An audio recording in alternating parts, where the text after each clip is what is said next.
listen, everybody. Chris has a what do you call that? A regular beer cap on. It's just a bottle. It's just a bottle. It's not a bottle of beer instead of a can. I don't have a can this week. No pull tab situation. It was a very soft little. It was. It was fine. Oh my goodness. Oh no! But look at that! Look at that! This. Oh my God, Chris! That it's all foam. It's the biggest head I've ever. It's like this much. See, this is the actual beer. You're gonna need to let that sit for quite a few minutes. Well, and it's hardly any. You know, I didn't pour hardly any, but man, what a reaction! That. My! How long was that in your fridge for, Chris? I don't know. It was. I don't know. Honestly, don't know. That is too funny. I'm looking forward to drinking it. It's a nice dark beer of some variety that I. Because the label fell off. We don't even know what it is. Chris is drinking mystery beer tonight. I am. Mysterious beer this evening. A very foamy mystery beer tonight. Yep. It's going to be amazing. It's getting there. Anyway, it's a very exciting night, so what the heck. Yeah, you know what? Even the beer is very excited. Clearly, that's why we're foaming up to the tippy top there. Yeah, it really is. It's a foamy thing. Anyway, here we are. What is today? We're back from Thanksgiving. We're excited. We are live. We are ready to go. And Chris, how was your Thanksgiving? Oh, hey, Mom. Mom and Dad are there. Dad are there. My Thanksgiving was very relaxing and chill. Wonderful. I have to say that I gave thanks for that. And very good. That was very low key it's like the first time in, I don't know, maybe forever, that it was that it was just me and my little family. Aww. My wife, my daughter, and our dog, and me. That was it. So chill. That is so nice. It's lovely to have like a big family gathering, but then it's also so nice sometimes to just have it be, the people closest to you. That's just lovely. That's right. And yours, I know yours was a big affair over. Yeah. It was, it was, but it could have, in the past, it's been much bigger. So it was actually a bit more relaxing than usual. We had, Mom and Dad, my sister, my nieces. And it was very, very lovely. Lots of delicious food. And, very hard to, what's that? Was there any pie? Of course there was, Chris. There was pumpkin pie. There was, chocolate cream pie. What? Yeah. We always have to have a chocolate option, Chris. Do you guys have a chocolate little known fact that the Pilgrims were very into chocolate cream pie. No. In fact, they got the recipe from the Native Americans. Oh, geez. We also had a pumpkin cheesecake, which was really delicious, really nice. And, but then right after the holiday, I got all the way into Christmas, the winter holidays. So as soon as I came back on Friday, I was out shopping. I had my purple Christmas lights on, which I already had. I have a little tiny Christmas tree behind me. I don't know. I don't think you can't see it. See a tree. No. There's a tree back there somewhere. There is a tree, and it is purple as well. It's a purple tree. We got our tree today. Oh, a real tree. Nice. So yeah, we set that up. It's still naked, but it's okay. Oh. But the tree is in the house. The tree is in the house. It's upright. Amazing. Fabulous. Water. And it's all good. Philip J. Curtis is in the house. She's in the house. He said, I'm here for the features, not the host. Ha ha. Well, and midnight, that is just a perfect moment for us to welcome you officially to FUMFA number 76. This is co-host night where Chris and I will be reading. Woo! Very exciting, for us to get to share our work with you. And we're so looking forward to it. Thank you so much for being here. I'll be, typically we have poets read first, so I will be reading first, then Chris will be reading, and then we'll have our regular old Q&A.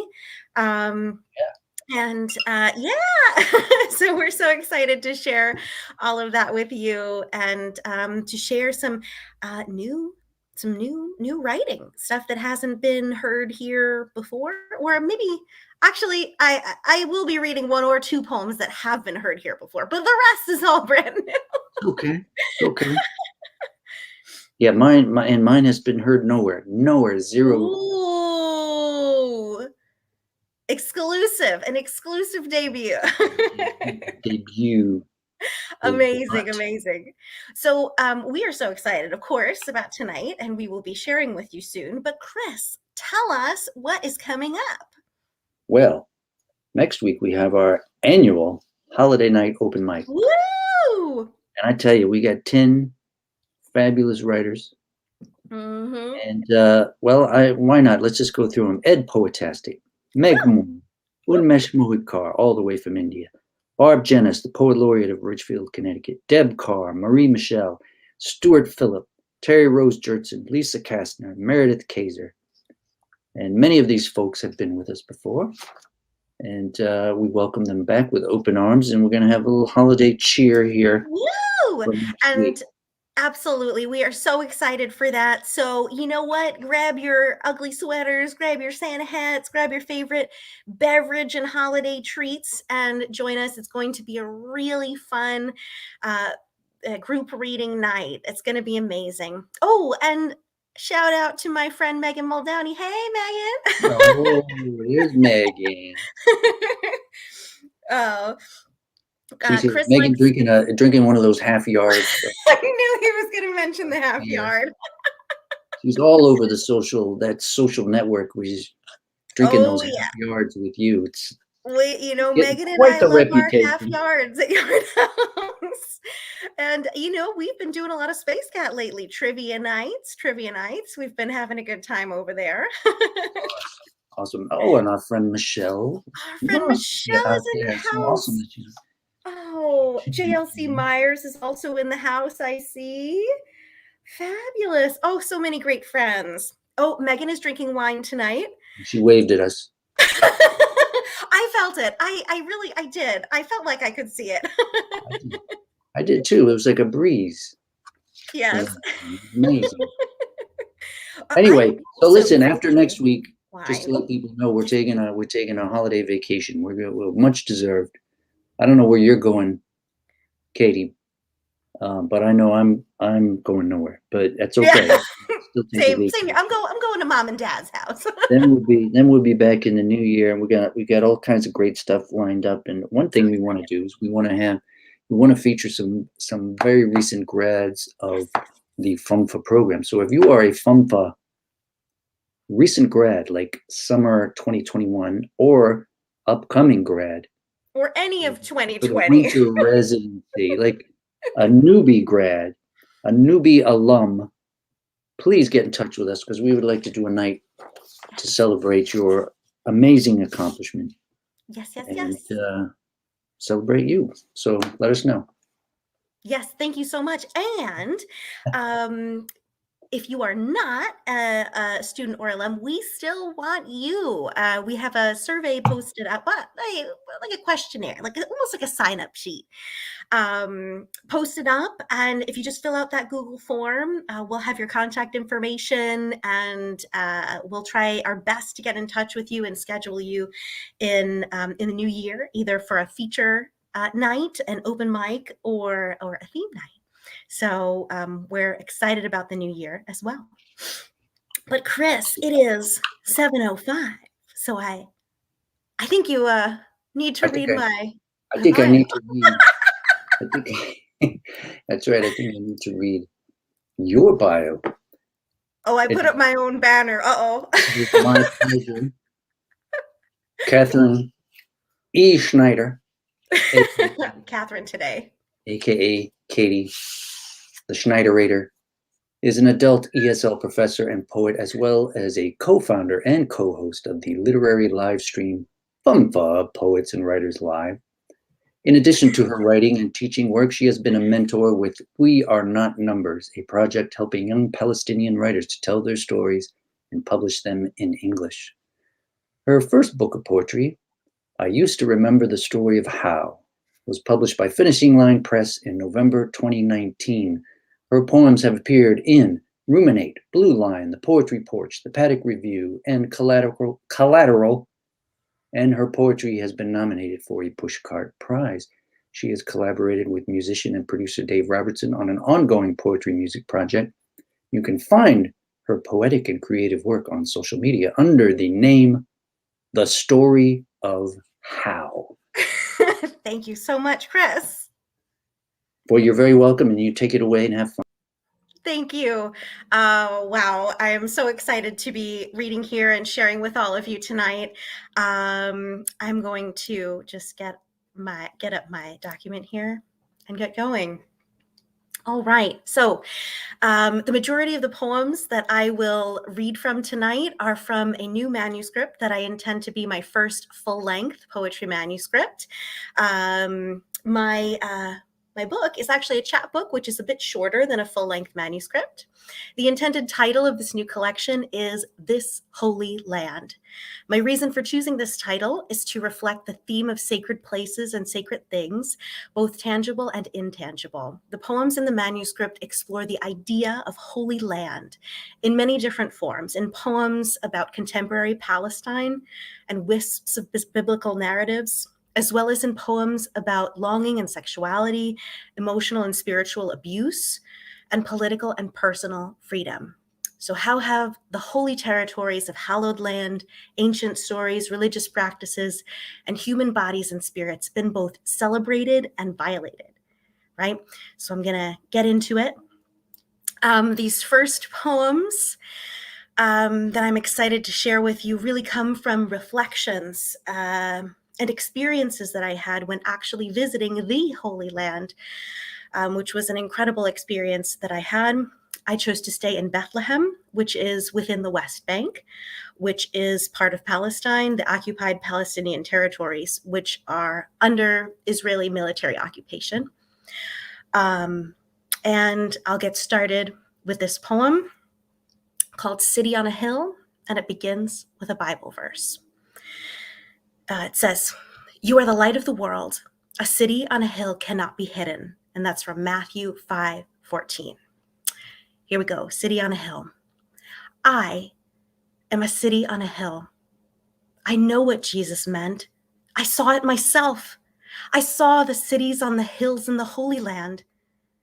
Out of the terminal and into the van, we drove through the night, Israeli street to Palestine. I saw the cities on the hills.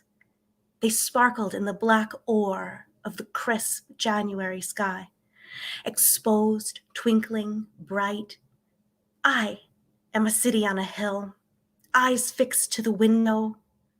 And when we crossed the army-guarded checkpoint into the Arab village, the scene came more to life. Christmas decorations strung up across the streets, parallel parking, car beeps. I swear, I saw a man riding a horse, inexplicably. The driver made friends with me. He stopped to buy kunafa, and we ate it as he drove with sticky fingers. And there I was in a hotel in Bethlehem, moved from a basic room to one with a balcony. Each day I could see out from inside the city. I looked out, I walked around the ancient places and the newly built. I thought about what it means to be a city and a light. And what are all these structures and things except dust, not yet pounded out? And what really matters except the lives of the people who live now? And if this is the longitude and latitude where Christ was born and is no more, then ours are the mortal bodies that hold the holy wisdom and the option to conjure life with its power. People are the only holy cities, the contrast in the silent night. We are the living truth cast on the screen of time. This next poem is from that same group of poems about my experiences, reflections in the Holy Land. I'm kind of realizing that I have a lot of moments of inspiration while driving or sitting in a car at night, because this scene is once again seeing and reflecting on my experiences in Palestine when driving back from visiting a Palestinian friend's village, driving back to my hotel in Bethlehem, which was kind of its own very small, beautiful, and overwhelming experience. So this poem is called The Holy Land. Driving back to Bethlehem on a clear winter night, my memory of it now makes it wider. I return from a village perched on a hillside, carved with ancient terraces like each hill in the vista, seating homes, holding orchards, each catching sunshine, all living, breathing testaments to the people of Palestine. Now, between the last evening and first morning prayer, I almost forgot occupation was there, that man-made oppression's hideous gears were churning under distant stars of the sky, among the silent, narrow roads and green minaret lights. I watched the twists and turns, ascending, descending, so many stone buildings with people dreaming inside. I almost forgot at that time that tucked into the shadows of the land were the cold cenotaphs and apathetic bones of patriarchs in their hallowed crypts, bare to air ruins of emperors and kings, the lingering echoes of prophets' warnings. Somewhere, crushed to powder, was the broken jar of perfume, the landing place of Jesus' tears, the execution site, the empty tomb. And this is the last poem I will read from that bunch of poems from being in the Holy Land. So not the only ones I have written, but these will be the only ones I'll be sharing tonight. And this last one is called Church of the Holy Sepulchre, the Empty Tomb. And if you've never seen the Church of the Holy Sepulchre, it is in the Old City of Jerusalem. And you can see that on the cover of my first book, even though there's no poem about it in here. But that's how absolutely incredible the ceiling looks above the empty tomb, where tradition says that Jesus was resurrected from. So here's my poem about visiting the Church of the Holy Sepulchre. Jesus, you weren't there, not 2,000 years ago, not now. You aren't in this building, not in the ground or in the air. You aren't in the architecture, the vaulted heaven-high cupola, the columns built by crusaders. You aren't in the many hanging lanterns on the preparation slab or in any golden icon painting. You aren't among us where we are walking, where we are waiting in line to cry and bow and kiss the stones. But you are here in this quickening, in the urge to feel and feel for something, in the spirit that moves us through the beam of sun blaring through the ceiling.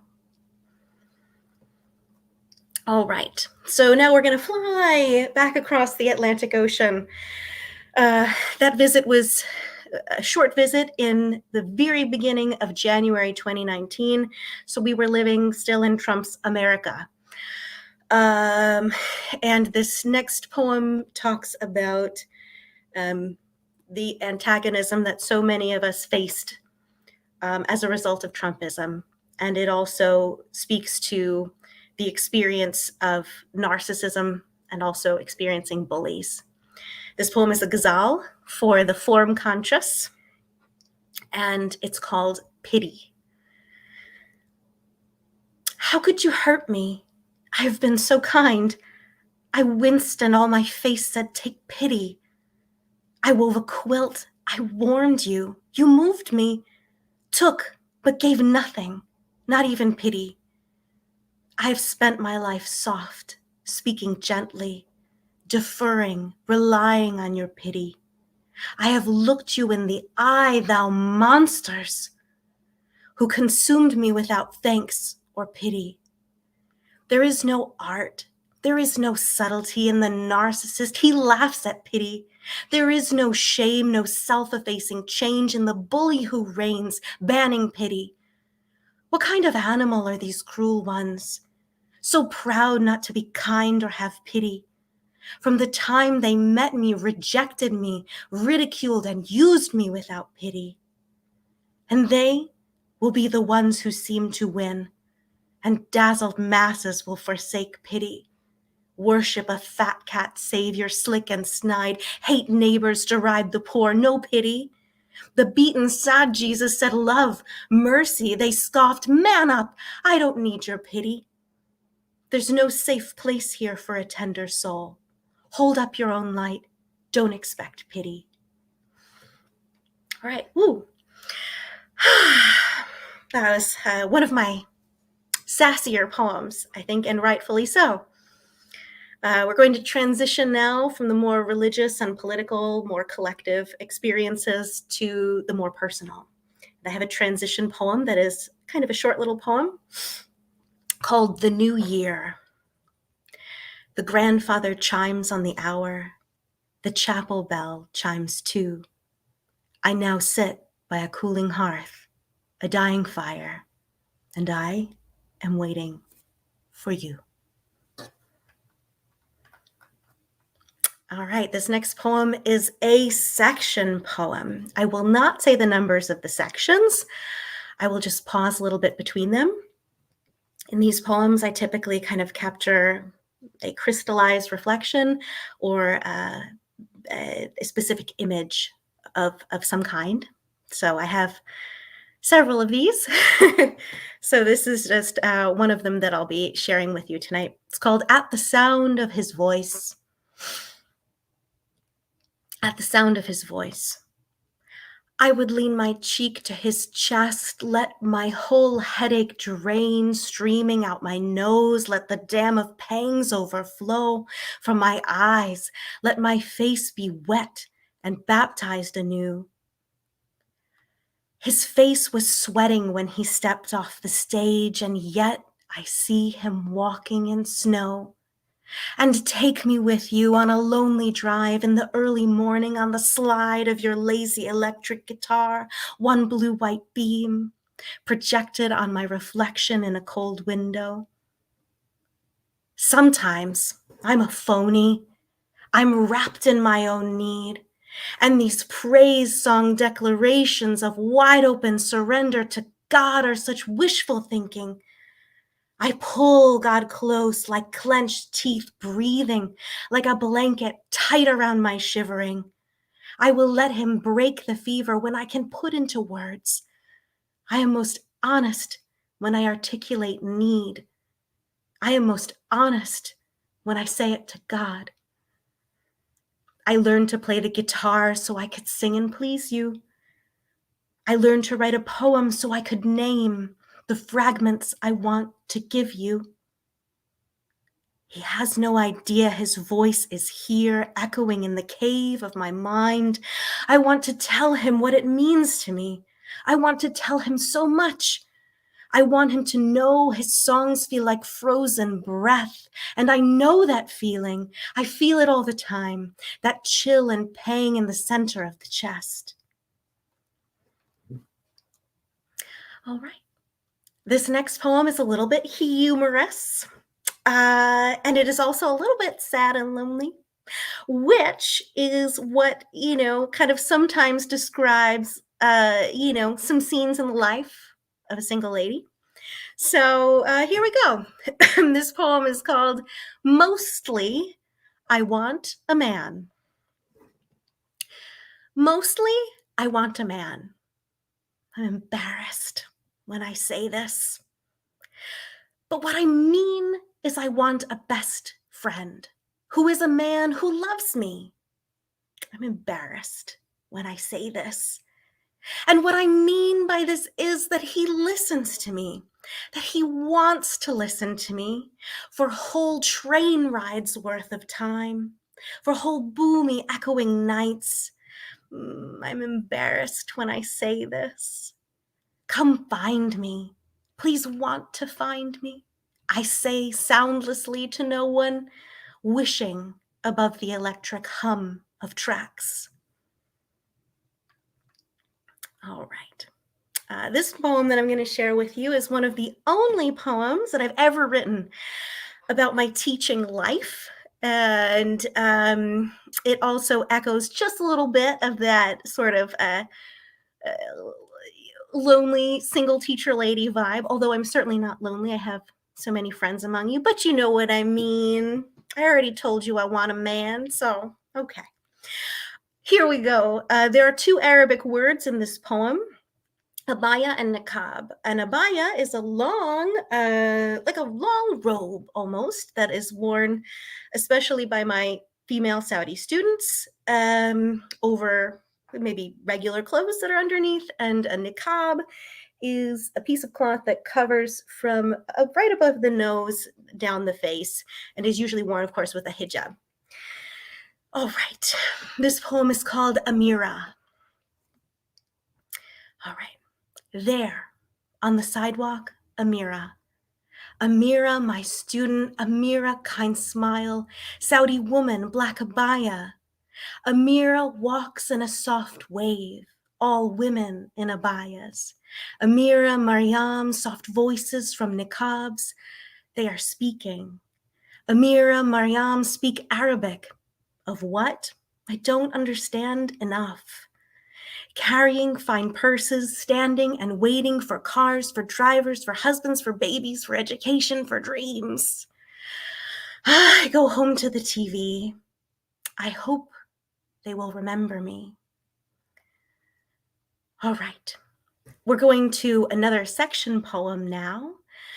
Once again, I will not read the numbers of the sections. I will just pause a little bit. And as I told you, they are just kind of these little impressions or kind of crystallized reflections. And this particular section poem is actually called Impressions. All right. I am isolating the nerves that spark, the ones that tell the skin to hurt and to be sore. I am pressing the bruise button of pain, which plays the story of the reason why, which flashes the moment that makes me want to curl in. Let it be what it is. Let it be a bad sketch. Let it be some ugly, soggy piece of driftwood with purple and silver shells stuck in it. Save it for the shells. Save it and grow to adore the rest. Who understands it takes more than a first impression? Patience is new to me. I realize I've relied on second chance, and you deserve that same grace from me. It may occur that my greatest ministry will never be written, will never be acclaimed as great art. It may be in moments no one ever sees or would be inclined to love. But sometimes I think I'm looking for fame, acknowledgement for a beauty I've created myself. This poem is a little love poem, and it doesn't have to be romantic love. It certainly incorporates that, but just a poem for a love connection, for really loving a person, people in your life. It's called Ode. Even something wonderful is a burden. You want to share it, but cannot find a way to re-gift the feeling. It's the essence and the image, the glory and the mortality, the tenderness of a bond that has formed without effort, a bond that has grown precious that you want to keep. A melting sunset, the orchid in full bloom, his laughing face at the moment you made him laugh. Reach for the camera and the light has changed. Press it into words and you've bruised it. Say some inadequate, I'll miss you, to honor the fruit grown heavy with love. We're going to follow up that sweet poem with a heartbreak poem. All right. So this poem features the phrase right now. And we're not talking about right now, we're talking about right, as in writing now. And that particular line is like a message to the self in a moment of heartbreak. So this poem is called The Fruit. Okay. All right. Right now, in the dark night of the soul, when you say you don't want me, though the love is true, what a hard thing to put the one you love through. Right now, I evoke the scent of your hair against my face when you embraced, when you were on me, now to burn, now to turn the stomach with sadness. Right now, in the horror of the ripped up roots, a void, a hole in the Holy Land who gave so much to you. Yes, it is still betrayal, though you promised nothing. You deceived the fruit. All right, and these are my last few minutes here, so these are my last two poems. I want to give a big shout out to Midnight and Chance from Put It Into Chat. We've met so many incredible people and poets who've become guests on our show, who are also regular guests at other incredible venues online and in person, including the New Yorican. And I was so inspired by Midnight Chance and all of these incredible poets to write a more performance style piece myself. And here is one that I'm very excited to share with you. It's called Maximum Capacity. All right. Your maximum capacity isn't enough for me. Have you ever heard of codependency? I will pour myself into your wounds, lift you up, part the seas. But when my heart longs to receive, you offer a gesture and say, that is my maximum capacity. Not enough for me, not enough for me. There was a new man. A garden bloomed from me at the honey of his words, his attention, his gaze. I am here to be known. Come, welcome to the banquet of all I hold to share. Warm in the sunlight till he turned away to someone else. He'd had enough of me. Not enough for me, not enough for me. I walked 100 blocks in heels from the upper to the lower east side, searching for a new home, begging for his time. He's at maximum capacity, too tired going home. Not enough for me. My feet are all blisters, chest and back, caked with sweat, sore shins, one more subway. I don't want to go home. I don't want to be alone. Not enough for me. Drown me in strangers. Give me more stares. Speak to me. Please answer me. Meet with me. Share with me. Stay with me. Play with me. Smile at me. Hug me. Hold me. Love me. Stay with me. Match my capacity. I have so much energy, unabashed affection, honesty. You run from me. Your crumbs are not enough for me. Not enough for me.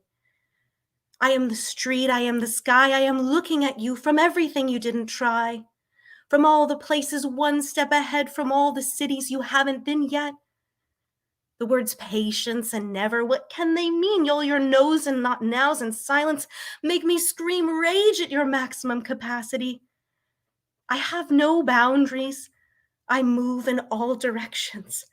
I never said it was healthy.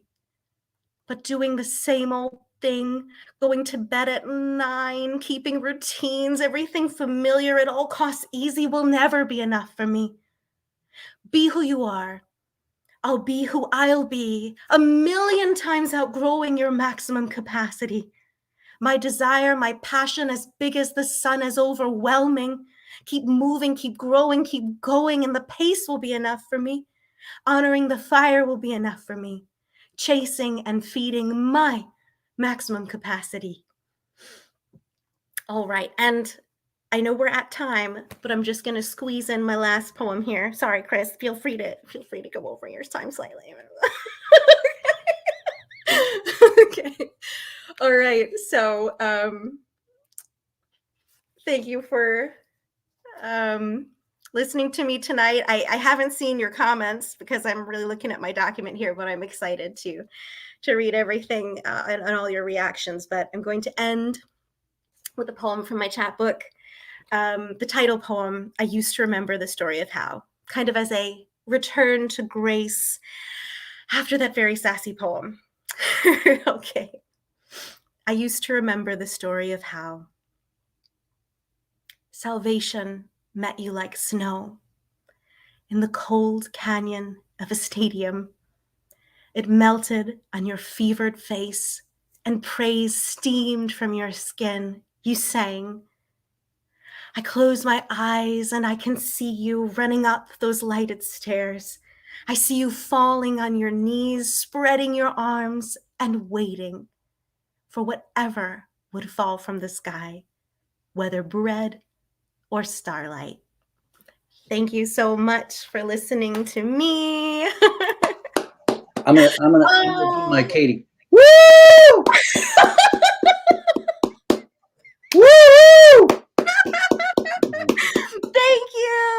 Thank you so much, Chris. I'm telling you, I'm totally digging those sassy poems. Thank you. Yes, and I think you need to collect like just like a sassy collection. I mean, you got so much going on there. Thank you. I think it's fantastic. I think you found your voice, and we can thank our friends, Midnight and Chance, for yeah, showing the way in sassiness. Absolutely. And I did not forget Midnight. He gave me a prompt, but I'm still working on it. I'm still cooking on it. It's coming. Oh, it's right. soon. I didn't share it tonight, but thank you so much, Chris. That means so much to me. Thank you to everyone. I'm going to take a look at your comments, and I really appreciate you listening to me tonight. But we must transition to our second reader of the evening, folks. And I am so excited to introduce you to my co-host, my friend, my fellow alum of the inaugural / best cohort of the Fairfield University Master of Fine Arts program in creative writing, blah, blah, blah. All right, so let me read you his actual bio right now. Okay. Here we go. Oh, I needed to reload the page here because it's been a minute since I looked at it. It's okay. Take your time. All right. Sorry, Chris. Okay. All right. Chris Belden is a writer of novels, stories, songs, plays, screenplays, the occasional essay, and even once in a blue moon, poetry. Due to his place in the alphabet, he was the first person ever to receive an MFA in creative writing. That's true. From Fairfield University, with his friend and colleague Katie Schneider not far behind in the alphabet. Right. Chris has facilitated writing workshops with both undergrads and grad students at Fairfield University, as well as at the Westport Writers Workshop. In 2019, he was named a CT Connecticut Arts Hero for his work running workshops at Garner Correctional Institution, a maximum security prison. Chris's music can be found on Spotify, Pandora, and all the other usual places, and his books are available wherever books are sold. These include the story collection, The Floating Lady of Lake Tawaba, and the novel Carry On. Director Michael Marin's movie adaptation of Chris's novel Shriver, starring Michael Shannon, Kate Hudson, and Don Johnson, will be released sometime in 2022. So excited, Chris. Along with Katie, Chris has curated and hosted FUMFA Poets and Writers Live since its debut in March 2020. Chris, we are so excited to hear you tonight. Thank you, Katie, so much. And well, I'm just gonna read this story. It's a newish, fairly newish story. I guess you could call this my COVID story. It's called The Magic Canteen. On Monday, Grandpa was his usual self. The next day, he felt run down. By Wednesday, he couldn't breathe. He died on Thursday. And on Friday, he came back from the dead. The call came from the funeral home early that morning. Your father seems to be alive, Mr. Schroeder told my mother, who had to sit down and find her breath. Apparently, Mr. Schroeder had entered the preparation room at Schroeder and Sons to find Grandpa sitting up on the slab. I'm hungry, Grandpa was reported to have said. My parents called Grandpa's doctor on the way to the funeral home. It's not possible, Dr. Perlman said. The ICU physician declared your father dead yesterday afternoon. Tell that to Mr. Schroeder, my mother cried. He says my dad has eaten 3 apples and is demanding a grilled cheese sandwich. Mother volunteered my father go to the funeral home because she feared she might faint upon seeing Grandpa alive. Due to the virus restrictions, she had not been allowed to visit him in the hospital and couldn't shake the image of him struggling to catch his breath as the EMTs wheeled him away 2 days earlier. She'd known at that moment that her father would die alone in the ICU. It was happening all over the world. Grandpa sat waiting in Mr. Schroeder's office. He wore a blue surgeon's mask and the brown wool suit my mother had chosen for his burial. Thank God, he said when he saw my father. Get me out of here, will you, Dave? What on earth happened, Tommy? Father asked. Well, who the hell knows, Grandpa answered, but I'm very uncomfortable. There were no underpants with these goddamn clothes. When she saw Grandpa emerge from the funeral home looking swanky in the suit that still fit him after so many years, my bawling mother climbed from the car and ran to him. Daddy, we thought you were gone. She clutched him and heaved as he stood looking nonplussed. Grandpa had fought at the Battle of Hue, as he liked to remind us, and was not demonstrative. Nevertheless, he hugged her back for a moment before tearing off his mask and saying, okay, let's get out of here. Joanna and I waited at home, eager to see our dead grandpa. We were sure he'd have a spellbinding story to share, just like for those from the late great unpleasantness, as he called the war. Many times he kept us riveted well past our bedtimes with tales of daring do in the fight against the commies. Grandpa had moved in with us after Grandma died a year or so earlier. According to my mother, he didn't know how to boil water, never mind make himself a sandwich. Mostly he sat around the house being ornery and forgetful, but at night, if he had not too much wine in him, he might launch into one of his war stories. My mother would beg him not to. You'll scare the children. But we clamored for them and sat at his feet as he regaled us with his suspenseful, often comical tales. In one of our favorites, Grandpa and his best buddy, Johnny Dutko, were trapped somewhere in Hue during the Tet Offensive, with VC shooting at them as they hunkered down in a cobblestone alley. Johnny appeared in many of Grandpa's stories. He had buck teeth and thick glasses, but he was tough as a son of a gun and could do 200 push-ups without breaking a sweat. Bullets were zipping past our heads, Grandpa would tell us. I thought we were goners. At one point, he said he felt a wetness on his leg and wondered if he'd peed himself. Joe and I especially loved that part. Then he thought he'd been struck by a bullet, but no, he felt no pain. Only after the commies had been dispatched with a hand grenade elegantly tossed by Johnny Dutko did Grandpa discover a bullet hole in his canteen. That canteen probably saved my life, he'd announced to our delight. Then off we go to bed, where we lay awake with adrenaline still pumping through our veins like sugar. When he returned from the funeral home, Joe and I ran outside and hugged him on each side before he could get 2 steps toward the door. Okay, he said, patting us on our heads.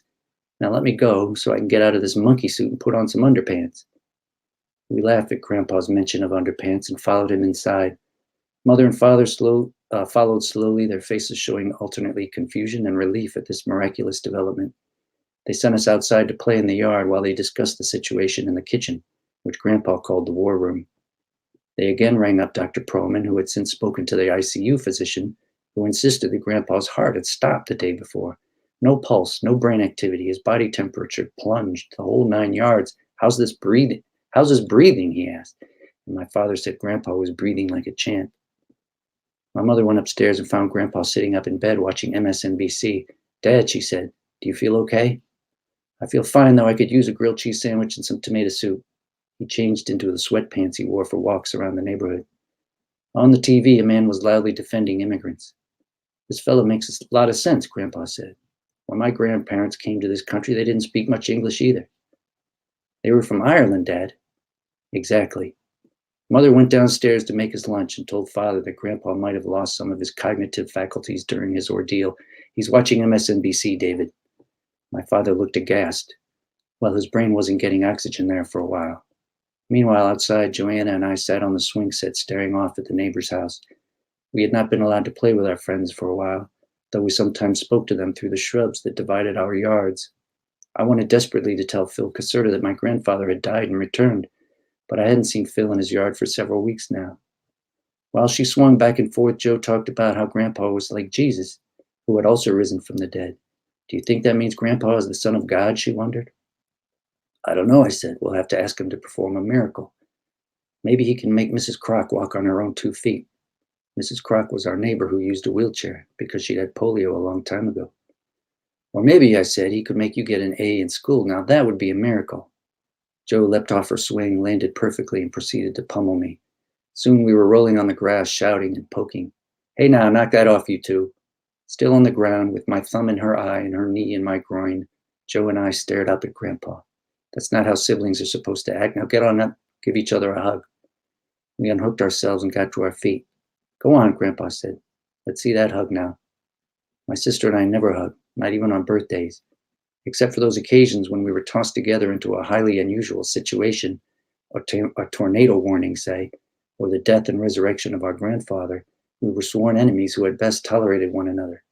We fought over what to watch on TV, who got to sit where in the car, who went first in checkers, virtually everything. There, that's better, Grandpa said as Joe and I pantomimed a hug. Grandpa, what was it like? Joe asked.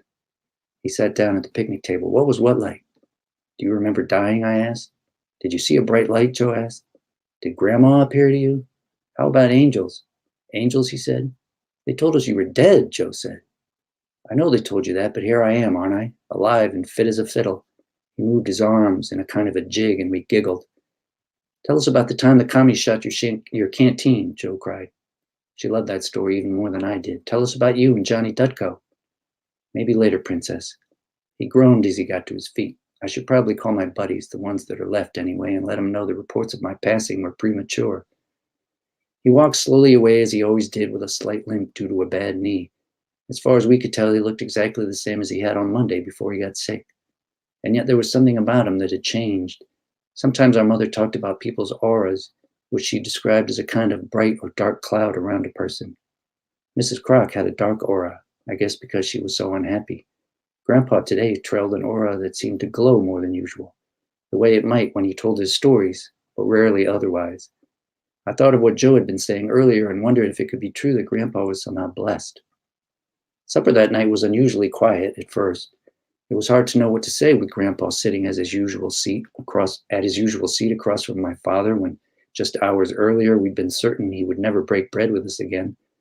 Finally, Mother raised her wine glass and said, Well, here's to Daddy. We're just so happy you're back with us. Father raised his wine glass and Joe and I raised our glasses of milk. Grandpa, after a moment, raised his own wine glass and said, Thanks, dear. I'm pretty happy to be here too. Then he set down the glass without drinking, something we'd never seen him do. My parents exchanged glances. Say, Tommy, my father said as he cut one of the celebratory steaks he grilled for all of us, I have to ask, what was it like to... He made a circle in the air with his knife as he sought the right words. To what, Dave? Grandpa asked. To, you know. What did you think when you woke up at the funeral home, Grandpa? I asked, figuring he could turn that into quite the yarn. Well, that was a surprise, I admit. I was lying under a white sheet on a very cold table, naked as a jaybird. Joe and I guffawed. I had not the slightest idea where I was. The last thing I remember was lying in my own cozy bed with my lungs on fire. Then that Mr. Schroeder fella came in, and I guess I scared the bejesus out of him because he about leapt out of his socks. We held our sides, howling. And now here I am with you lucky mugs, and I haven't felt this good in I don't know how long. It's a miracle, my mother said. She had not laughed with us, and her eyes pooled with tears. Makes you wonder, my father said, how many other people are going through this and coming out okay like you. There's a reason we're not hearing about it, I guarantee. Oh, David, Mother said, not everything is a conspiracy. You'll see, Father shot back. He drained his wine glass and proceeded to attack his steak. Grandpa, meanwhile, smiled and gobbled up his baked potato. He didn't touch his steak at all. Grandpa retired to bed on the early side that night, and before he went upstairs, he gave Joe and me each a hug. That was another new development. Typically, Grandpa would wander into the kitchen, pour himself a glass of water, and then shout good night down the hall. Sleep tight, you monkeys, he said as he squeezed us. Don't let the bed bugs bite. The next morning, I was awakened by my mother's scream. Joe came into my room a moment later and announced, Grandpa's dead again. Dr. Perlman arrived soon after. He listened for a heartbeat, felt for a pulse, and pronounced Grandpa officially deceased. We should probably perform an autopsy, he said through a surgical mask. That might tell us what happened the first time. But my mother did not want her father cut open like that. He was gone. That was all she needed to know. So Grandpa's body returned to Schroeder and Sons, and my mother went to pick out the casket she hadn't gotten around to choosing the first time. At the funeral home, Mr. Schroeder escorted her upstairs to the showroom with its partial caskets lining the walls. Grandpa would have hated an expensive coffin. I'd once heard him say we should just dig a hole next to Grandma and drop him in like a seed in a garden. But Mother had other ideas. While she discussed the costs with Mr. Schroeder, an assistant rushed in to tell them that my grandfather had just woken up in the prep room. He says he's hungry, the assistant said. My mother fainted. Fortunately, Mr. Schroeder had a supply of smelling salts on hand for dramatically grieving loved ones, and he was able to revive her within moments. By then, Grandpa was waiting in the lobby, still in his pajamas. Can we stop by Dairy Queen on the way home, he asked. Needless to say, my sister and I were surprised to see Grandpa get out of the car and march up to the kitchen door as if he just arrived home from running an errand in his PJs. Not again, Joe exclaimed. You kids want the rest of my fries? Grandpa asked. We assailed the grown-ups with what we considered logical questions, but they shooed us outside. Grandpa went upstairs to take a bath, and my parents convened again in the war room.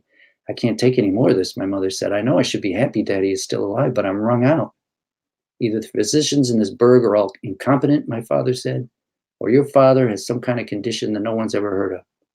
Or this could be some kind of government experiment gone wrong. Oh, please, David, what are we going to do? Mother said. What can we do? The man's alive and seemingly well. But if this happens again, I tell you, I can't take it. While this discussion carried on, Joe and I played frisbee. Maybe Grandpa's a vampire, I said. Remember when that bat got into the house? It could have bitten him. Don't be stupid, Joe said. Everyone knows vampires don't go out in the daytime. Oh, right. Well, what's your explanation then? She thought on it for a while, and as we tossed the frisbee back and forth, it was the longest we'd ever played this game without it devolving into a fight. Maybe Grandpa's hibernating, she said. Hibernating like a bear? In school, we read when bears hibernate, their heart rates go down to almost zero and they barely breathe. But why would Grandpa hibernate, I asked. How should I know? Seems like a vampire makes just as much sense. Don't be a retard. I zinged the disc at her face and she ducked just in time and tore after me. Thus ended our longest frisbee playing truce ever. Hey, you two, Grandpa stood on the back porch with his white hair still wet from his bath. Cut that out, he hollered. And to my eyes, he looked an inch or so taller today. Or maybe just less stooped over than usual. Why are you kids always feuding? He asked once we'd stopped running. She called me a retard, I said. Doesn't matter what your sister called you. You two are blood. You shouldn't be fighting all the time. He said you're a vampire, Joe said. She said you're a hibernator. We went back and forth like this until we realized Grandpa had started laughing. A vampire, huh? He showed his yellow upper teeth and made his hands into claws. We giggled and soon found ourselves seated on the porch with him, as he described for us the look on the assistant's face when he woke up in the preparation room. That poor guy looked like he might just keel over. What'd you say to him? I asked. I told him I was hungry. How come this keeps happening, Grandpa? Joe asked. I don't know, Princess, but I'm getting bored with waking up in that place. It gives me the willies. My friend's grandma died last week, Joe said. Sorry to hear that. Yeah, I said, and my friend Tony's uncle.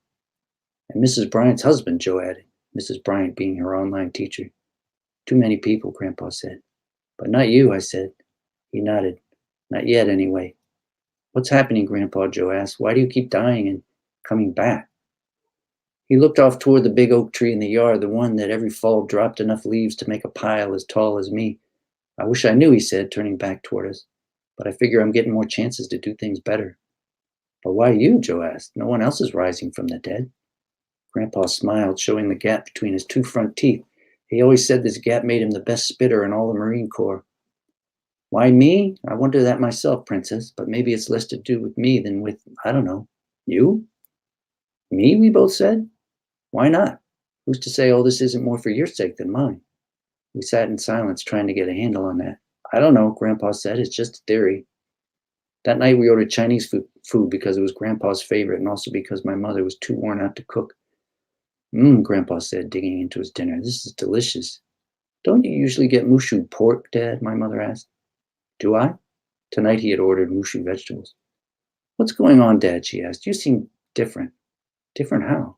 I don't know. You're eating differently. You turned down wine for dinner. You're watching MSNBC.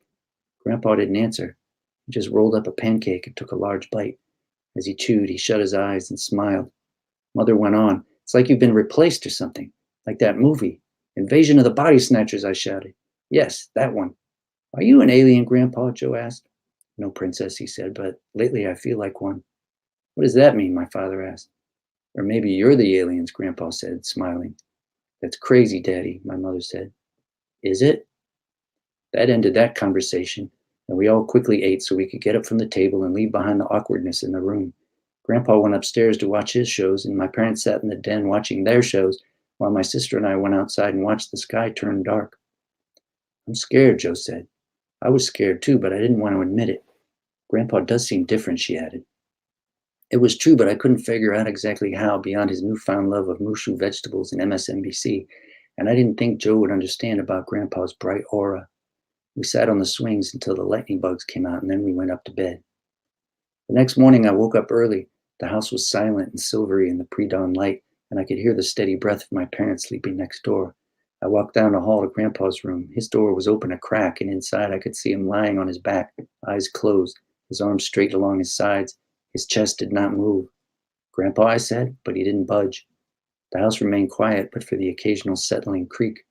I touched Grandpa's hand. It didn't feel cold exactly, but not as warm as usual. Is he dead again? Joe asked from the doorway. She rubbed her eyes as she stepped into the room. Yes, I said, but still something nagged at me. We stood there together for a long time waiting for him to rise up again. Cars started passing as the morning wore on, and someone mowed their lawn down the block. Maybe he's not coming back this time, Joe said.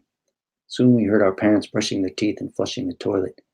I guess we have to tell them, Joe said. This time my mother acted as though she'd expected Grandpa to die again. She and my father told us to leave the room, and they stared down at him for a while.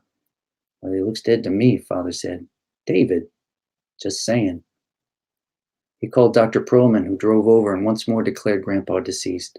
When he repeated his request for an autopsy, my mother said, absolutely not. What if he wakes up again?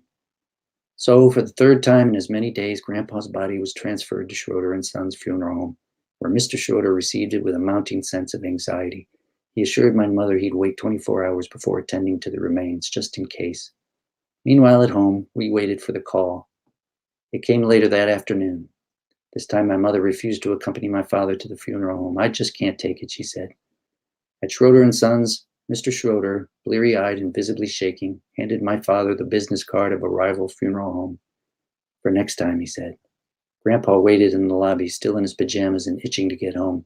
I'm dying of hunger, he said, to which my father replied, of course you are. As he drove, my father remained silent in that way that says he's been put out. Grandpa ignored this and chattered away. I don't expect this will happen again, he said at one point. Everybody knows people die in groups of 3.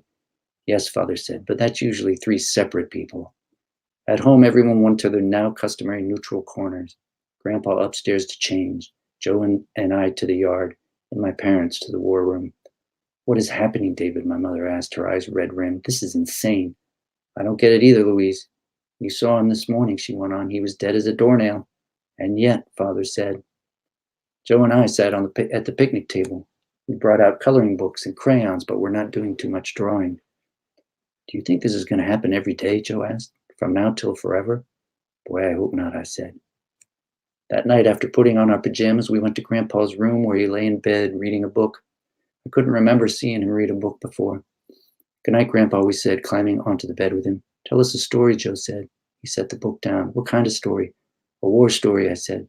Tell us about the Magic Canteen, Joe said. Oh, you want to hear the canteen story again, huh? Yay, we cried. This felt like something normal. Okay, settle down now, except this time it's going to be a little different. For the first part of the first part of the story was essentially the same. Grandpa's platoon slowly made its way through Hue, engaging the enemy. The city was split in half by the perfume river, he reminded us, prompting Joe to ask, as always, if actual perfume flowed through the city. Usually Grandpa would answer, "Of course, Princess, just Chanel number 5. But this time he smiled and said, "No, it was just water." Joe and I exchanged looks. I took her hand. North of the river, Grandpa told us, was the imperial city surrounded by walls. We were on the south side, which they called the New City. They spent weeks there, he said, taking Hue back from the VC, street by street, house by house. One night near the river, as his platoon made their way through a warehouse district, they were fired upon. Everyone scrambled and we got separated, he said. Johnny Dutko and I ended up on this deserted street. Cobblestone Street, I asked. I always liked that detail for some reason, but Grandpa said no, the street was of packed dirt, and I could feel the story start to veer off course towards someplace new and strange. It was pitch black, he said, and we had no idea where the others had gone. His eyes grew soft as he spoke, as if he'd lost his sight and was looking inward. I was scared, he said. I was scared half to death. I don't like this story, Joe said. It's a true story, Grandpa said. His eyes refocused for a moment as he turned to us. It's true, he repeated, and you need to know what really happened. More gunfire erupted, he said. We couldn't see where it was coming from, and there was no place to hide right there in the middle of the block. No doorways or alleys, but there was a dip in the street, so we lay flat on our bellies. The shots continued, and the bullets kicked up clouds of dirt all around them. This part of the story was familiar, but it had a different feel to it. Grandpa spoke quietly, as if he was afraid to draw attention to himself lying there in the street. Joe sniffled and squeezed my hand. That's when my canteen got hit, Grandpa said. That part really did happen, but no one tossed a grenade at the sniper. In fact, it seemed like we lay there for days while he took shots at us, and Joe started quietly weeping, and while I did my best not to cry, tears had formed in my eyes. I wanted to run, but felt stuck there on the bed. I don't remember much of it, he continued. It was like a bad dream, and then all of a sudden the sun came up and the shooting stopped. The room became eerily silent except for the wind blowing through the trees outside. What happened, Joe asked, being the brave one. He was dead, Grandpa said. What? We asked. Who? Johnny, lying there beside me, dead. He'd been hit. I've been lying next to a dead man all night long. No, we cried. No. My mother came into the room. What's going on? Joe and I leapt from the bed and ran to her. What's wrong? She asked. But we were too afraid to answer. The story had frightened us, but even worse was Grandpa's face. Tears rolled down his wrinkled cheeks, and his eyes and mouth had contorted into an ugly mask. I'm sorry, Grandpa said through the snot in his nose. I'm so sorry. Mother took us to our rooms and tucked us in. She told us everything was okay. Grandpa was just tired and confused by all he'd been through lately. That night we could hear our parents talking to Grandpa in his room. They had shut his door, so we couldn't catch the words, but we heard their anger. Joe climbed into my bed, and we clutched each other, waiting for it to stop. A little later, after our parents had gone to sleep, Grandpa appeared in my doorway in his pajamas and sat on the edge of the bed. I owe you two an apology, he whispered. We didn't respond. I, for one, had never heard Grandpa say he was sorry before. I shouldn't have told you that story, he said, and I worried that he would get weepy again, but his eyes shone clear and blue even in the dark. I'd always thought his eyes were gray. Anyway, he continued, no more war stories. Deal? We nodded. He bent over and hugged us, his cheeks scratchy on my face, and he went back to his room. We lay awake all night listening to Grandpa snoring down the hall, waiting for his breath to stop, which happened every few minutes, but then would come back a loud snort and he'd begin snoring again. Finally, sunlight crept through like fog through the windows, and Joe and I went into Grandpa's room and watched as his chest rose and fell. I recognized then what had nagged at me the day before when I'd found Grandpa dead in his bed. His aura, it had still been around him, a kind of light even when he'd stopped breathing, and it was there today too. He opened his eyes. What is it, he asked, staring up at us. Did it happen again? You didn't die, Grandpa, Joe shouted. We leapt onto the bed and hugged him. After we had calmed down, Grandpa smiled and said, What's for breakfast? Several years later, while taking an afternoon nap on a dreary Sunday, Grandpa passed away for good. He'd spent those years in relatively good health, laughing more than before and reading a lot of books, and not once did he die and resurrect. Nor did he tell us any more war stories. But on the morning he left us, he did remark to Mother that a helicopter was coming to airlift him out of there. She thought that was strange, but then for days Grandpa had also claimed to be talking to a young man in the room with him. After he was gone, we let him lie in his bed for a full 4 hours just in case. And when he didn't wake up, we called Dr. Cartwright, who had replaced the late Dr. Perlman. I sat in the room with Grandpa while we waited for the ambulance to arrive. His body was empty of life, I could see that, with no more aura than a piece of furniture. His dresser, the old military trunk at the foot of his bed, the television. He was gone. I thought of Johnny Dutko with his thick glasses and buck teeth lying dead for hours beside Grandpa, his blood soaking into the dirt street on the other side of the world. Since Grandpa had told us that story, a lot of other people had died, including Mr. Schroeder and my friend Phil Caserta. And as far as I knew, not one of them had come back to life. Why Grandpa and not them? I never understood and probably never will. We buried Grandpa in a simple pine casket next to Grandma at St. Luke's Cemetery. Because of pandemic restrictions, there was no funeral. Thanks.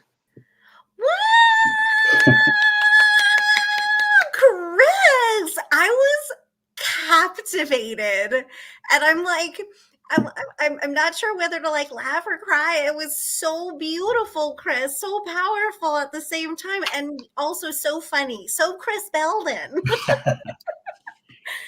Thank you very Fabulous. Much. Absolutely fabulous, Chris. What an awesome story. I was totally living in that.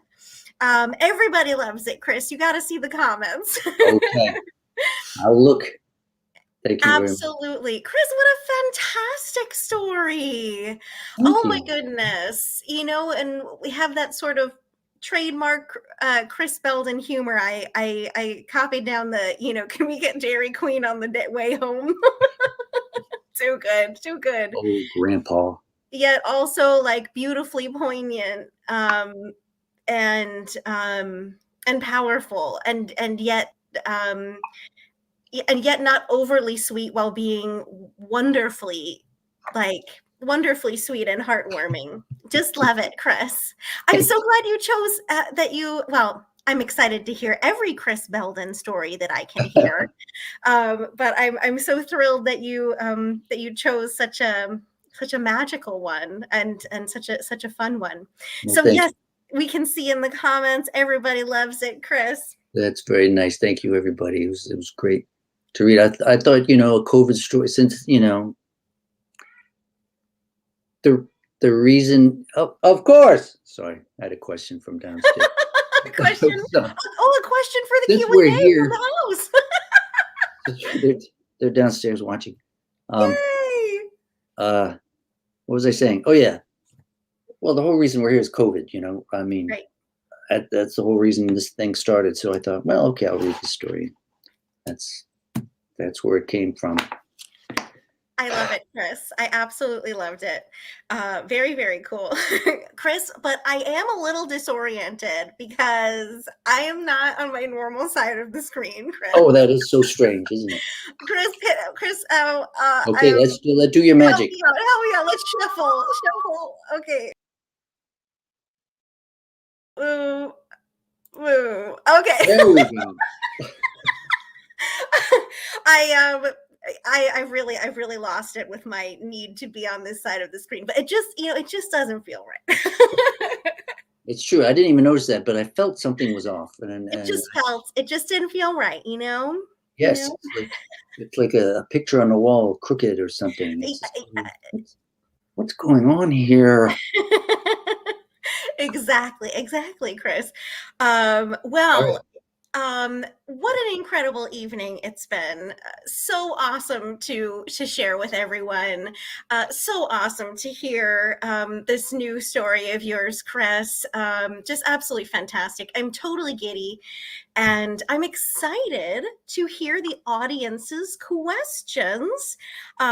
So put those in the chat out there.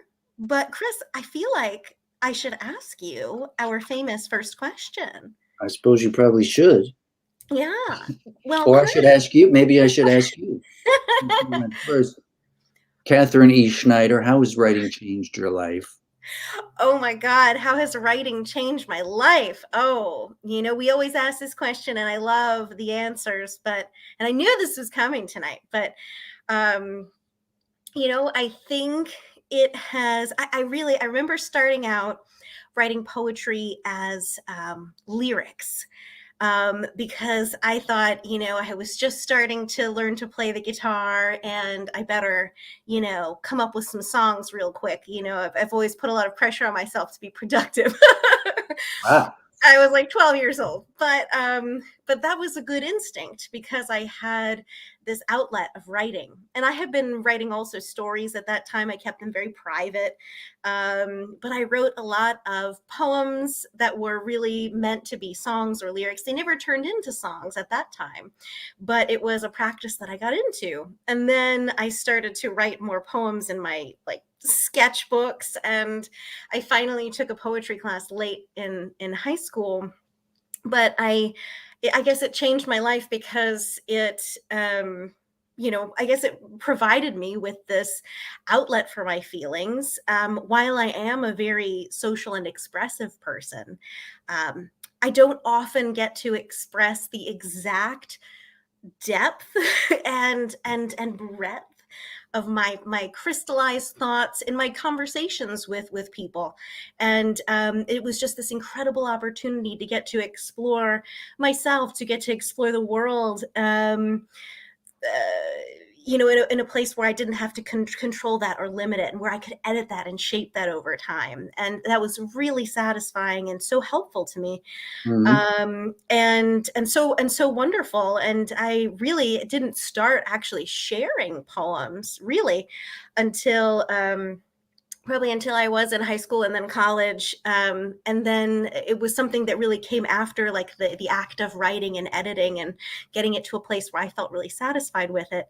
And then I would say just the other thing about it is in my master's seminar at the FUMFA residency, the graduate residency, I focused on poetry as prayer.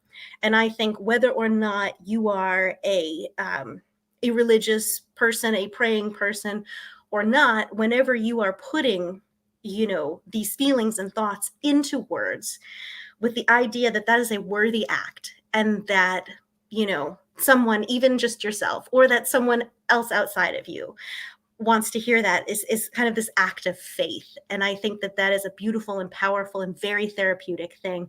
And I think that writing has absolutely done that for me. Amen. Thank you. Amen. Amen. What about you, Chris? How has writing changed your life? Oh, it hasn't. No, stop it. No, as you know, the source of this question was a good dear friend of mine who guy by the name of Russ Siller, yes, whom I met in a writing workshop many years ago. Too many years that I care to even try to calculate. I was a young man. He was a few years older than me, and he tragically passed away a few years ago, and he never finished the two brilliant novels that he was working on. He was one of those people who was just an absolute sort of mad genius, and but what really bad at finishing things. But anyway, he turned to me once, and I remember I could see it as clear as a bell. It was on Spring Street in New York City in a pizza place, and we were having pizza and a beer after a workshop, and he said, "Chris, do you find that writing has changed your life?" How has it changed your life? It's really changed my life. And it was one of those things like, well, I've never thought of that before. And he was just somebody he wrote all the time. He just always wrote. He wrote, he'd go on vacation, he would write. He just wrote. That's awesome. And while I don't have that much discipline, I realized in talking to him, it's like, well, writing really needs to become part of the fabric of my day, And this way, I was working it as like a bad, dumb office job or something. I couldn't. It's like, no, I have to make that time. I have to do this thing. Mm-hmm. And then it becomes part of your day, like exercise does, and it's like you feel like you need to do it. And then it, hopefully it goes from there. You continue to do it. You continue to experiment and figure it out and find yes. things. Yes. And find a voice and hopefully, Mhm. you finish things, and it goes from there, and then it really can change your life, in Mhm. other ways, sometimes material ways, sometimes just, it leads you to an MFA program perhaps, or Woo!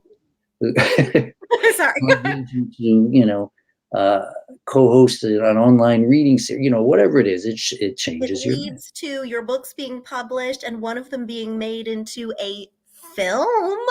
That's that's life changing, right? And that starts in that moment where you sit down with your pen or your keyboard or whatever you use, and start And hacking believe away. and believe in the worthiness of that activity. Like, I'm going to do this, and this is important, this is valid, this is valuable, and I'm looking forward to sharing this. I love, That Chris, takes a I love, long time. That yeah. takes a long time to accept that. It really, really does. It really does. And there are still some times where I'm, maybe about to share something or participate, and I'm like, oh, really, me? Like, ooh, yeah. And no, I totally get it. But Chris, we have a lot of fabulous questions coming in. But before we do that, I just need to display this one. Hi, Daddy.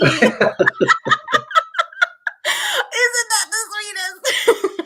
Well, Hi, that's Frankie. that's very sweet. That's not, even though that's under my wife's name, it's not my wife saying hi, daddy. Oh, okay. Oh, it's not. It's Frankie. I'm Mm. assuming. Although sometimes she does say that to me, but Oh that's God. a whole other Okay. Oh whole other Jesus. different kind of a context.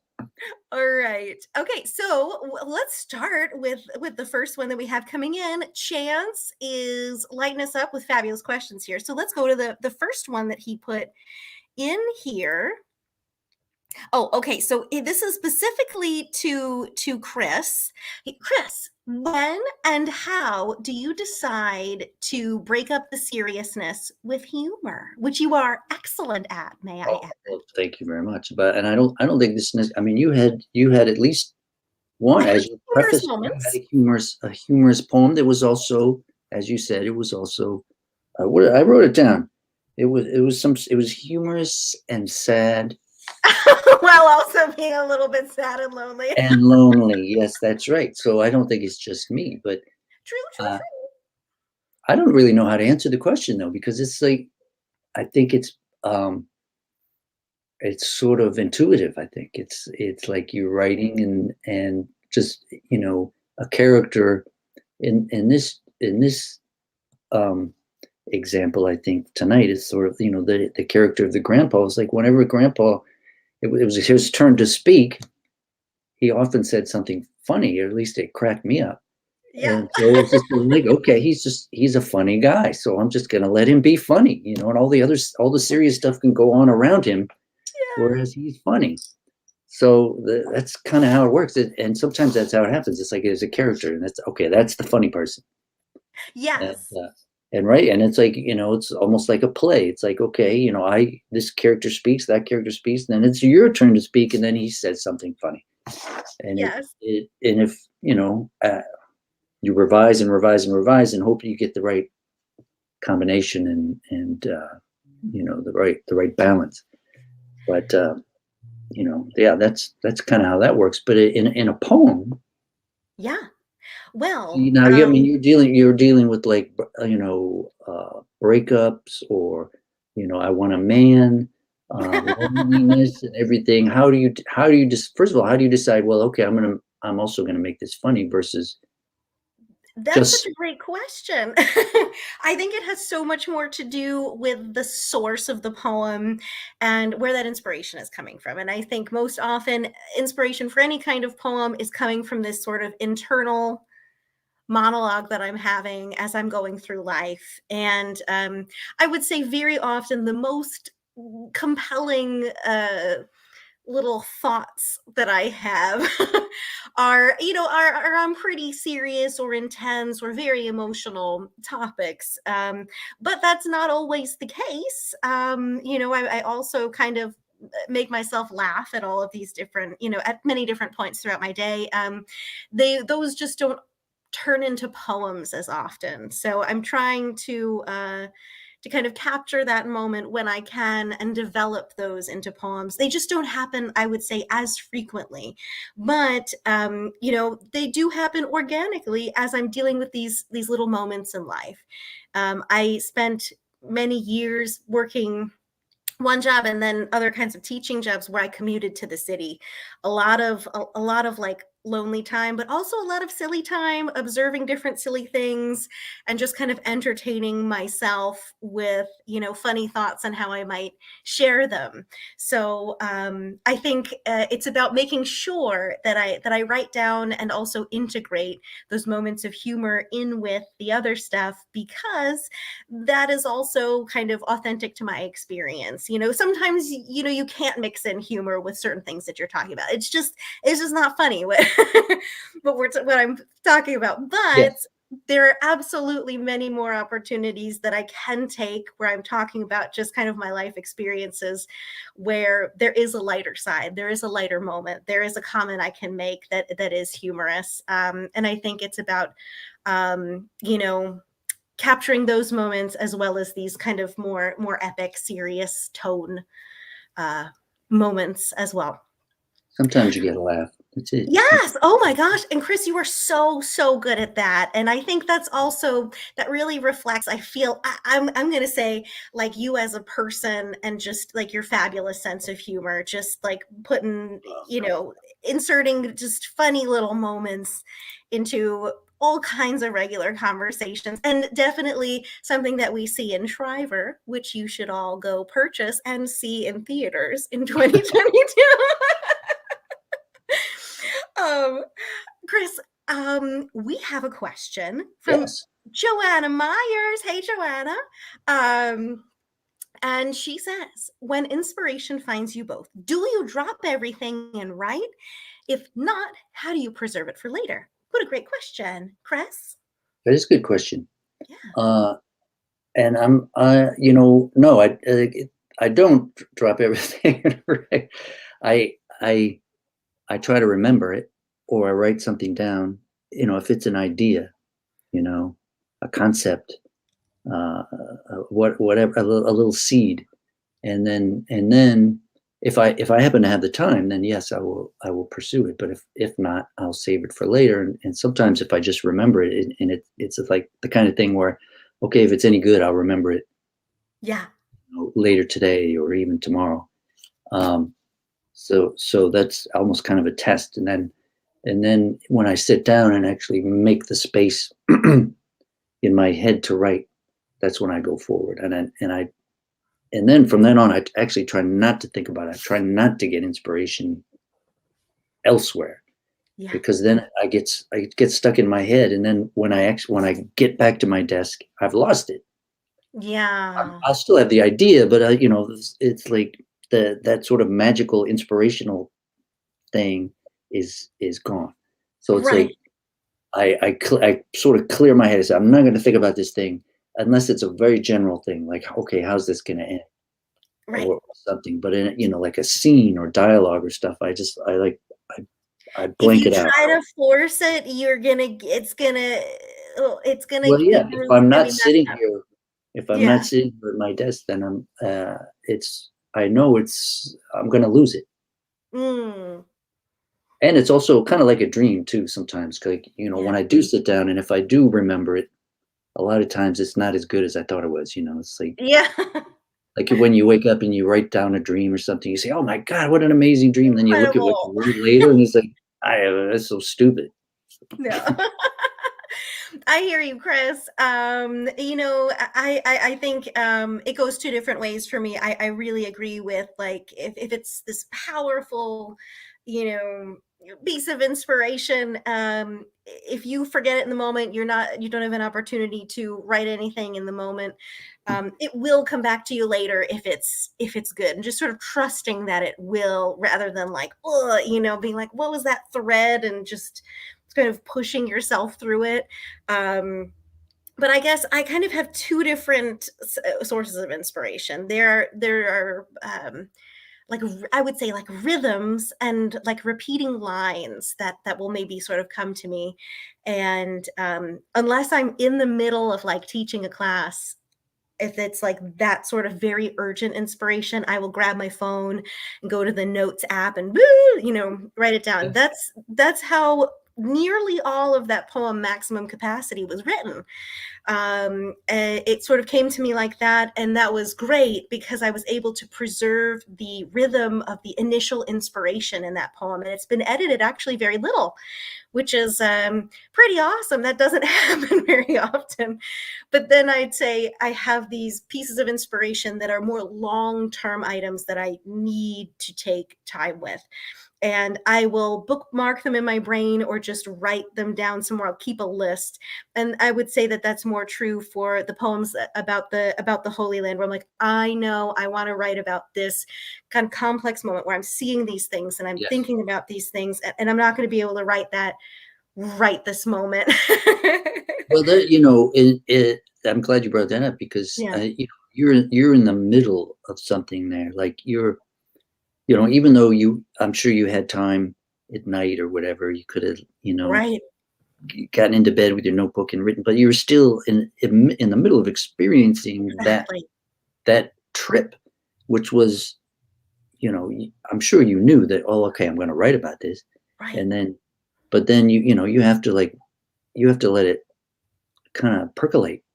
I would Percolate, absorb, reflect. I would say the first poem I wrote about it that I love, that I shared tonight. I also shared it last year. I wrote it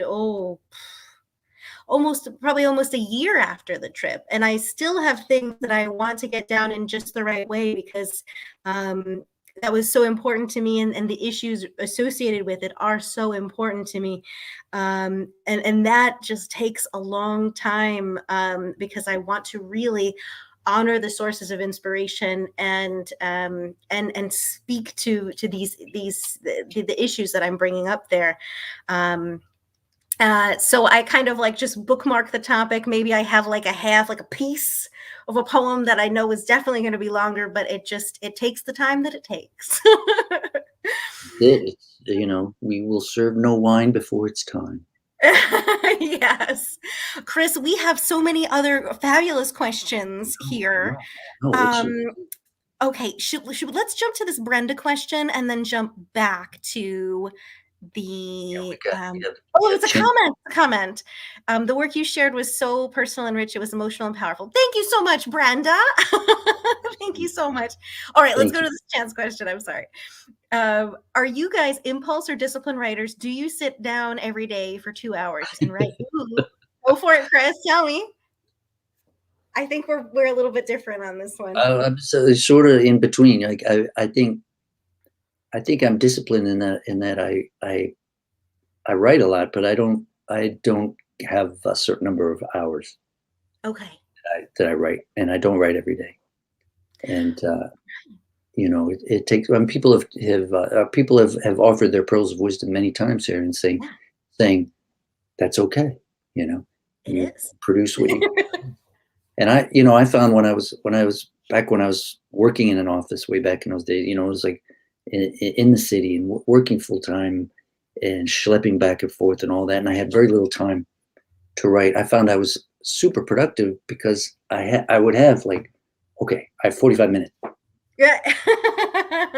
And then when I was like, freelancing and had more time, it's like I didn't write as much.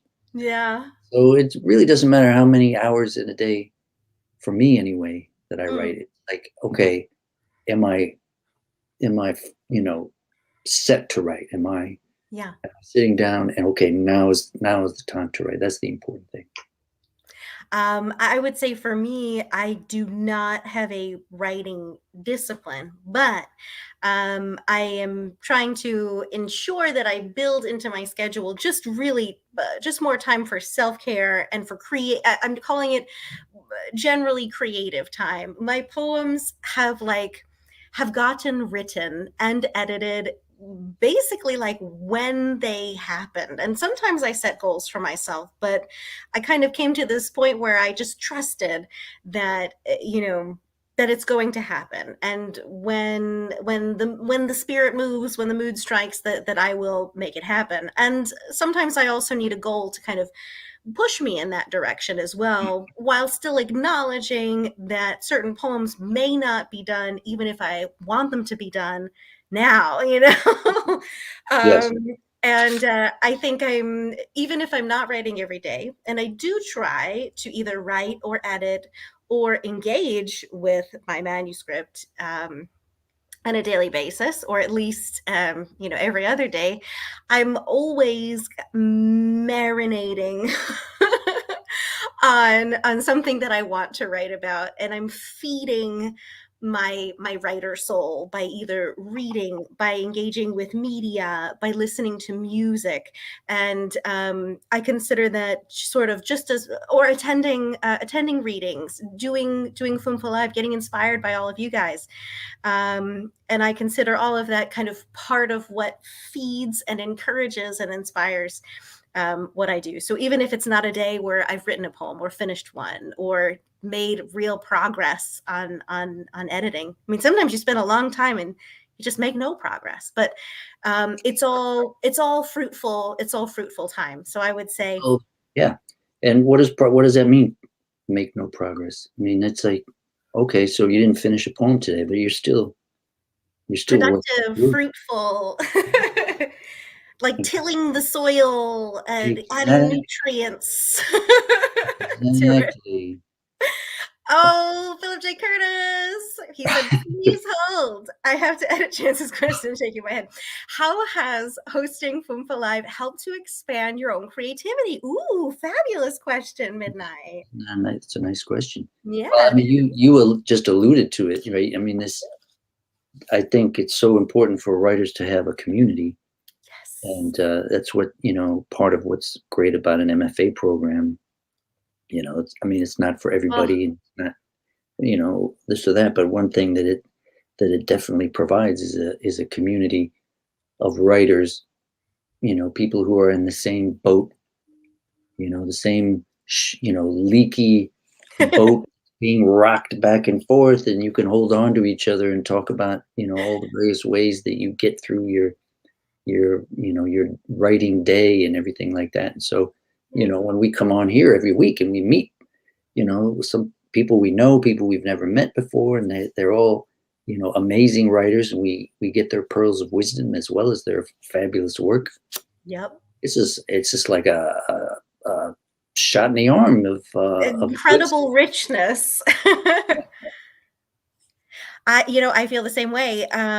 It's just this incredible richness of just sharing of people's lives, their thoughts, their writing, their experiences. And I went to the MFA straight after college, and I was committed as a poet, and but I had very little experience in writing community outside of just, I guess, my college classes. And at that time, it was a first experience for me to be with writers of all ages and having readings every day, every night. And, sometimes people who are outside of writing communities are like, readings, oh, how interesting is that? Is that going to be fun? Is that going to be boring? People don't understand, but I'm like, no, no, no. You got to trust me. Go to these readings. You're stepping inside a person's mind, their creativity, their life, and that's what you're doing when you're reading as well. That's part of the joy of reading and writing, and believing in sharing what you've created. And it's this incredible richness that you get to take part in. And by having a venue like this, we get to meet all of these incredible people, some who are very similar to us, some who are, very different from us in age, genre, style, subject matter.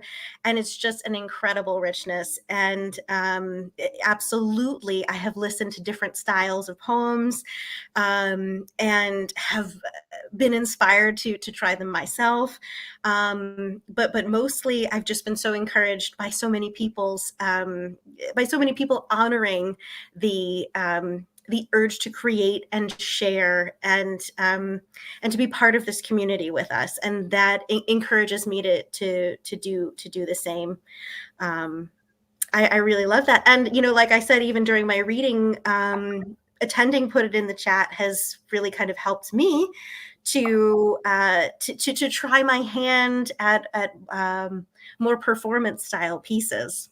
Yeah, you were performing there. You were like, woo! yeah, that was a Thank you so performance. much. And I've been trying in recent years to really be expressive when sharing my poems, and it's just been that much more inspiring to see so many incredible performance poets sharing their work and speaking on important issues as well, and absolutely inspired by that. Chris, I know it's 8:30. We got to wrap up here, but we would be remiss if we did not do our famous last question. Chris, give us a pearl of wisdom and a recommendation, sir. Okay, well, I thought I was thinking all week about pearls of wisdom, and then it's just all changed, as we. So, I mean, I think a pearl of wisdom is to share your work, and I don't mean just in a workshop or, find somebody you trust to read, all of which are good pearls of wisdom, but to read out loud to an audience, whether it's like this or it's an open mic night somewhere, or, it's put it into chat, or, whatever, wherever it is. And then, and if there is no opportunity to do that, create one, right? Organize a reading or something like that, and share it with people. It's been very important when I've run workshops of all kinds in all kinds of places, and I've done it like senior homes and regular awesome, classroom settings, and as well as in the prison, and I always make sure to have provide an opportunity for people to stand up in front of their peers, their friends, their neighbors, their loved ones, their cellmates, whoever the hell it is, and share their work. And it's a magical experience for people, no matter how nervous they are. And like, oh, I can't do that, and they do it, and it's they want more. They just want more. And you also hear you hear the work, and it's like, oh, okay, now I know what needs to be cut from this thing or whatever. But you share it in front of people, and you get that instant feedback. And I think it's it's something people don't think about, because it's like the lonely writer, and all this stuff. No, you get to read it in front of people and share it. Exactly. Book recommendations, right? Yes. Okay. Or you can any kind of recommendation you want, Chris. Well, one is just a plug. This is just a quick one, because I have another one, Connecticut Literary Anthology, which I'm in, but a lot of other great people in. That's right. Some of our guests as well. That's right, including several people who've been on here: Victoria Boutron, Larry Bloom, and I don't know, somebody else. No, but a bunch of people that we. Oh yes, Barb Janis, and and a bunch of folks that we want to have on. But I also want to recommend. She was watching earlier. I don't know if she's still on. Michelle Ross has a new collection of stories. She has been on the show with the great Kim McGowan. Sometimes they write stories together, and this is a collection of Michelle's stories. And these are just great stories. And it's by a small press, Stillhouse Press. There's no reason these stories shouldn't be published by Knopf or somebody like that. These are amazing stories. And it's just it's the other thing. It's another pearl of wisdom. I'll just toss in there. It's like Michelle and Kim and people like that. They put their work out there. They are always submitting work, always writing, always submitting work, getting it in small presses, and then they collect them, and then they have a small press. Get it out there. Get it out there, indeed. I'll be quick with my pearl of wisdom, and that is to say that if you write, if you want to write, if you are writing, you are a writer. You don't need I mean, it's great to get an MFA, and it was wonderful for me. But you don't need an MFA to be a writer. I think I started to take writing seriously and publishing seriously when I had a fabulous mentor, Kim Bridgeford, shout out, who really believed in my writing and encouraged me, saying, "You can do this. You can publish these poems." And even if you're writing about, at the time there were a lot of Jesus poems, she's like, "Well, these are fascinating. These are interesting, and there is a market for this. There is an audience for this." And that was so encouraging to me. And then what you got to do is find your community, find a place to share, get up, like Chris said, in front of people, and have that experience of sharing your work with others, where you kind of realize, wow, I've done this, and now it's out there in the world, and people are talking about it and giving me feedback. Honor that instinct, go for it, and believe in the worthiness of your writing and your voice. And I would say my recommendation, since I mentioned Kim Bridgeford, her book of poems, sonnets based on, Fortune Cookie Fortunes, is one of my top favorites. And I don't think I mentioned it last time. I think I talked about my favorite Rilke translations. But I got to give a shout out to my late mentor, Kim Bridgeford, the book Takeout. It's incredible. And so many of all of our guests who have joined us, I recommend, of course. And, sure. Just go back to our library and check them out. Really absolutely incredible poets, fiction writers, nonfiction writers, even screenwriters. And so playwriters, yes, that's right. That's right. We thank you so much for joining us tonight for our special co-host night. Fabulous reading, Chris. And you too, Katherine. Oh, Katherine E Schneider. Thank you so much. Follow us on social media. Of course, FUMFA Live, but also our individual accounts. And we thank you so much for joining us tonight. We love you, all of you out there. Thank you. And join us next Sunday for our holiday night.